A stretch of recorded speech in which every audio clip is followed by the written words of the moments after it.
ምዕራፍ 20 እንዲህም ሆነ በዓመት መለወጫ ነገሥታት ወደ ሰልፍ በሚወጡበት ጊዜ ኢዮአብ ሰራዊቱን አወጣ፣ የአሞንንም ልጆች አገር አጠፋ።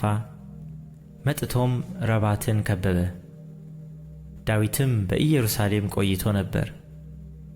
ኢዮአብም ረባትን መትቶ አፈረሳት። ዳዊትም የንጉሣቸውን ዘውድ ከራሱ ላይ ወሰደ። ክብደቱም 1 መክሊት ወርቅ ያህል ነበረ፣ ክቡርም ዕንቁ ነበረበት። በዳዊትም ራስ ላይ አስቀመጡት። ከከተማይቱም እጅግ ብዙ ምርኮ አወጣ። በውስጧም የነበረውን ሕዝብ አውጥቶ በመጋዝና በብረት መቆፈሪያ በመጥረቢያም እንዲሰሩ አደረጋቸው። እንዲሁም ዳዊት በአሞን ልጆች ከተሞች ሁሉ አደረገ።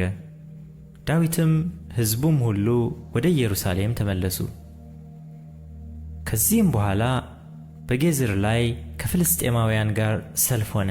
ኩሳታዊውም ሴቦካይ ከራፋይም ወገን የነበረውን ሲፋይን ገደለ። ደግሞም ከፍልስጤማውያን ጋር ሰልፍ ነበረ።